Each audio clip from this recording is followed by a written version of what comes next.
जो नया media form famous हुआ है जिसको कहते हैं एनीमे। मैंने भी इस बहती गंगा में हाथ डाल लिया। आपको भी डालना है। आपके लिए 5 रिकमेंडेशन बताऊँ मैं। आपका आता है हेवनली डिलीजन। ये एनीमे बहुत प्यारा लगा मेरे को। इसकी कहानी रिवॉल्व करती है 2 कहानियों पे। सबसे पहली मारू और क्योटो जो तेंगुकू ढूंढने जा रहे हैं। तेंगुकू मतलब हेवन, वो भी एक पोस्ट अपोकैलिप्टिक वर्ल्ड में जहाँ पे मैन ईटर्स नाम के मॉन्स्टर्स थे। और दूसरी कहानी एक ऑर्फनेज 4 दीवारी से घिरा हुआ, उसके अंदर कुछ बच्चे ऑर्फनेज से बाहर निकल गए कुछ करके। ये दोनों कहानी साथ में कैसे मिलती है और इसमें जो मिस्ट्रीज है उसको कहाँ जाके मिलती है और क्या नतीजा है उसका, वो देखने में काफ़ी मज़ा आता है। साथ में इसकी एनिमेशन बहुत प्यारी है, इसका साउंड डिज़ाइन बहुत अच्छा है और इसकी ओपनिंग और एंडिंग सॉन्ग भी बहुत प्यारा है।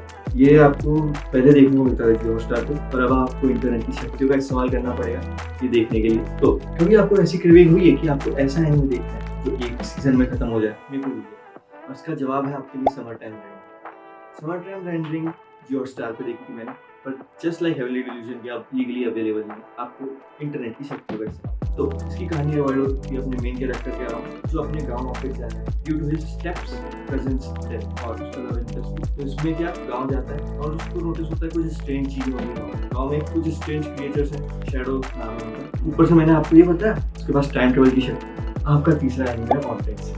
ये आपको क्रंचीरोल पे देखने को मिल जाएगा और ये मुझे काफ़ी यूनिक लगा। साथ ही ये भी एक सीजन में खत्म हो जाता है। इसकी आर्ट स्टाइल बहुत यूनिक है। द रीजन इसमें सब बोलने वाले जानवर हैं। जी, सब बोलने वाले जानवर, पर इसको बच्चों वाला एनीमे मत समझना। इसकी स्टोरी बहुत डीप और इंट्रोड्यूसिंग है। ये मिस्ट्री थ्रिलर जॉनर में फॉल करता है। इसमें शहर में एक मिसिंग पर्सन केस होता है और मेन कैरेक्टर जो कि एक बॉलर रहता है साथ ही साथ एक टैक्सी ड्राइवर है, उसके नजरिए से दिखाते हैं कि शहर में चल क्या है। और इसका जो फिनाले है जिसमें चीजें पे ऑफ हुई है इस तरीके से, वो बहुत इंटरेस्टिंग और अलग था। तो आपका चौथा एनिमे है कौन सा मूवी। ये मुझे काफ़ी पसंद आया और इसका जस्ट खत्म हुआ पहला सीजन और दूसरा सीजन आई थिंक आना चाहिए। आया कि नहीं उसका कंफर्मेशन नहीं आया अभी, बट ये बहुत प्यारा है। इसके बारे में मैं ज़्यादा बोलना भी नहीं चाहूँगा क्योंकि ये पहले एपिसोड में ही आखिर में जो डायरेक्शन बदलता है मजा आता है। शुरुआत का बता देता हूँ थोड़ा। जापान में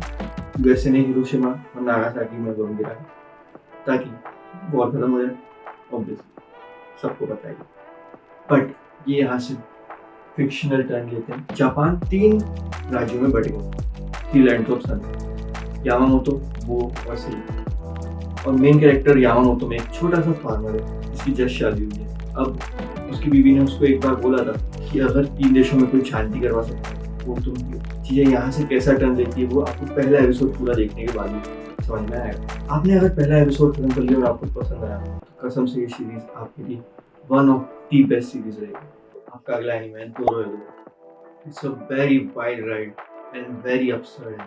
इससे ज़्यादा अपसर्ड है मैं शायद देखो। उसको बनाने वाला है मापा, जिसका आपने दूसरा इंस्ट्रूमेंट जैसे आईपी देखी हो।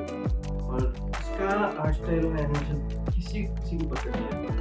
ये फुल 3D में बनाया गया है but still the animation is very good. अब इसकी कहानी पर बात करें तो चिपकली के मुंह वाला इंसान जिसका नाम रहता है काइमैन अपनी दोस्त निकाइडो के साथ अपने पास्ट को घूमने जाता है। उसको कुछ याद नहीं रहता पास्ट। इस स्टोरी में जैसे ट्विस्ट और टर्न बहुत क्रेजी, और जो सीजन 2 के 5th एपिसोड के बाद इन्होंने स्टोरी एलिवेट की, एक के बाद एक मिस्ट्रीज खुली है बहुत ज़्यादा। और अब तक आपने सीजन 3 भी अनाउंस कर दिया है, तो मैं रिकमेंड करूँगा आप जाके देखिए अगर आपका ये टेस्ट में फिट है। तो डार्क और दिमागदार एनिमे देख के हो गया दिमाग खराब। अब बताते हैं कुछ नॉर्मल। आज का आखिरी एनिमे है you and I R polar opposite. It is just a modern fast-paced anime with a very intriguing side cast. इसकी मेन कैरेक्टर तानी और सुजुकी एक नर्ड लड़का और एक गैरू लड़की, बट इसका जो सबसे स्ट्रॉन्ग पॉइंट है वो इसकी साइड कास्ट, जहाँ पे तायरा और उसके साथ अजुमी का चल रहा है, एट द सेम टाइम तानी और उसके साथ निशी का चल रहा है। और क्या चल रहा है? फॉग चल रहा है। उसको देखने में बहुत मजा आता है। इसका मेन कास्ट के तो पहली एपिसोड में कन्फेशन भी हो जाता है, उससे पता चल जाएगा कि फास्ट पेस, बट इस साइड कास्ट थोड़ा स्लो जाती है और काफ़ी बढ़िया जाती है। So that's it for today. अगर आपको वीडियो पसंद आया लाइक कर देना और चाहिए सब्सक्राइब कर देना, और कोई सी रिकमेंडेशन हो जो आप चाहो कि मैं देखूं तो कमेंट में